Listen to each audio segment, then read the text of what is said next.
అందరికీ నమస్కారం. నేను మీ నాగ్. ఎన్నికల షెడ్యూల్ వచ్చింది.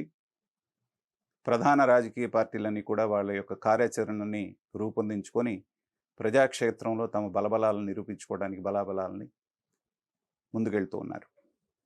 అయితే 175 నియోజకవర్గాలు ఆంధ్రప్రదేశ్‌లో ఉన్నప్పటికీ, ఒకే ఒక్క నియోజకవర్గం అందరికీ ఆసక్తిని రేకెత్తిస్తోంది.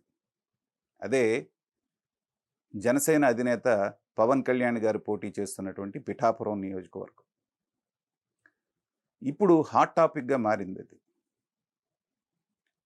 ఎందుకు హాట్ టాపిక్‌గా మారిందనేటువంటిది గత కొద్ది రోజులుగా మనం చూస్తూనే ఉన్నాం. పవన్ కళ్యాణ్ గారు అక్కడి నుంచి పోటీ చేస్తున్నారని ప్రకటించినటువంటి మరుక్షణం నుంచి రకరకాలైనటువంటి స్ట్రాటజీసు, ఎత్తుగడలు ఎలాగైనా సరే ఎన్నికల్లో లాగానే ఇప్పుడు కూడా పవన్ కళ్యాణ్ గారిని అసెంబ్లీలో అడుగు పెట్టనివ్వకూడదని కంకణం కట్టుకొనున్నది అధికార పక్షం.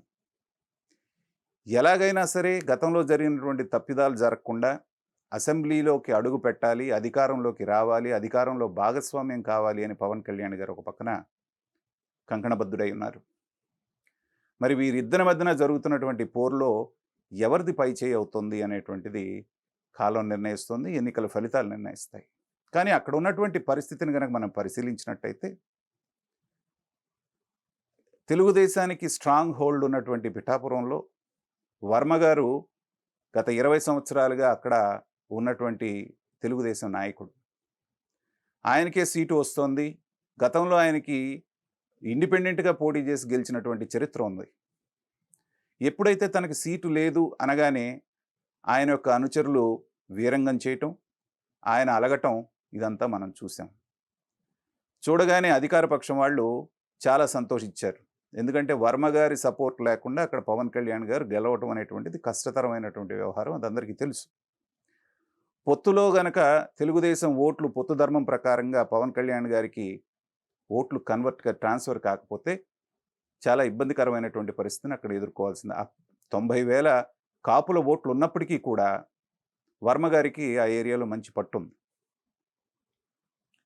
అయితే వైసీపీ వారు సంతోషించినంత సేపు పట్టలేదు వాళ్ళకి మళ్ళీ నిరుత్సాహం రావటానికి. ఎందుకంటే 40 ఏళ్ళ ఇండస్ట్రీ అనేటువంటి చంద్రబాబు నాయుడు గారు తనకున్నటువంటి అనుభవంతో, తన చాణక్యంతో ఒక్క రోజులో వర్మ గారిని శాంతపరచటం, తప్పనిసరిగా పవన్ కళ్యాణ్ గారిని 1,00,000 మెజారిటీతో నేను గెలిపిస్తానని అదే వర్మ గారి నోటమట అనిపించడంలోనే చంద్రబాబు నాయుడు గారి చాణక్యం ఏంటనేటువంటిది మనకు తెలిసింది. వెంటనే పవన్ కళ్యాణ్ గారు నేను పిఠాపురంలో పోటీ చేస్తాననగానే ముద్రగడ పద్మనాభం గారిని, వంగా గీత అక్కడ క్యాండిడేట్ అయినప్పటికీ కూడా ముద్రగడ పద్మనాభం గారిని రంగంలోకి దించడం జరిగింది. ఇన్నాళ్ళు ముద్రగడ పద్మనాభం గారంటే కాపులకు బ్రాండ్ అంబాసిడర్ లాగా ఉండేవారు.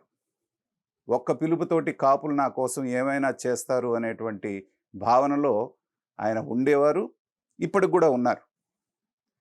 ఇది ఒకప్పుడు నిజమైనా కానీ ఇవాళ అక్కడ పరిస్థితి చూస్తే ముద్రగడ పద్మనాభం గారు వెళ్ళి వైసీపీలో చేరటం, చేరిన దగ్గర నుంచి ఆయన మాట్లాడేటువంటి మాటలు కానివ్వండి, ఇచ్చేటువంటి స్టేట్మెంట్స్ చూస్తున్నప్పుడు ఏంటంటే ఆయనతోటి వెళ్ళేటువంటి ప్రజలు ఆయన మాట్లాడినప్పుడు ఆయనకు వచ్చినటువంటి స్పందన ఎక్కడా కూడా గతంతో పోలిస్తే ఆ స్థాయిలో లేదు.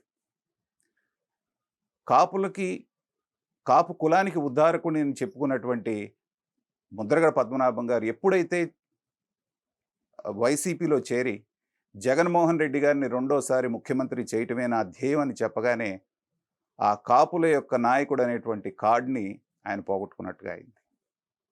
అయితే పవన్ కళ్యాణ్ గారు కూడా గత అనుభవాన్ని దృష్టిలో పెట్టుకొని ఈ నియోజకవర్గంలో గెలవడానికి తనకున్నటువంటి సాయశక్తులన్నింటినీ కూడా ఆయన అక్కడ ఒడ్డుతారనేటువంటి దాంట్లో అనుమానం లేదు. ఖచ్చితంగా చంద్రబాబు నాయుడు గారు కూడా పవన్ కళ్యాణ్ గారిని గెలిపించుకోవాల్సినటువంటి అవసరం చంద్రబాబు నాయుడు గారి మీద ఉంది. ఎందుకంటే వైసీపీ వాళ్ళు ఆల్రెడీ ప్రచారం మొదలుపెట్టారు.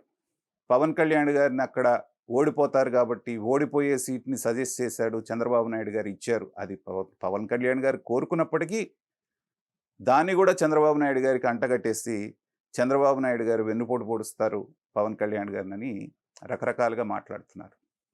కాబట్టి అక్కడ గెలవాల్సినటువంటి బాధ్యత పవన్ కళ్యాణ్ గారి మీద ఎంతుందో ఆయన్ని గెలిపించుకోవాల్సిన బాధ్యత తన పార్టీ ఓట్లు వర్మ గారి ద్వారా పవన్ కళ్యాణ్ గారికి ట్రాన్స్ఫర్ చేయాల్సినటువంటి బాధ్యత కూడా చంద్రబాబు నాయుడు గారి మీద అంతే ఉంది. కాబట్టి ఈ 2 అక్కడ ఖచ్చితంగా జరగాలి. అయితే ఒక రాజకీయ విశ్లేషకుడిగా నాకున్నటువంటి అవగాహన, అనుభవంతో చెప్తోందేంటంటే, అధికార పక్షం వాళ్ళు ముద్దగడ పద్మనాభం గారు ఎన్ని రకాలుగా అక్కడ జనాన్ని రెచ్చగొట్టాలని చూసినా, ఎన్ని కులాల కుంపట్లు రాజేయాలని చూసినా, కాపుల ఓట్లలో చీలిక తీసుకురావాలని చేసినా కూడా తమవాడైనటువంటి పవన్ కళ్యాణ్‌ని చట్టసభల్లో చూడాలి, ఒక ఉన్నతమైనటువంటి స్థానంలో చూడాలనుకున్నటువంటి కాపులందరూ గూడా పవన్ కళ్యాణ్ గారితోటి ర్యాలీ అవుతారని నేను భావిస్తున్నాను. అదే రాబోయే ఎన్నికల్లో తప్పనిసరిగా జరుగుతుంది. పవన్ కళ్యాణ్ గారి గెలుపనేటువంటిది నల్లేరు మీద నడకే అనేటువంటిది నా భావన.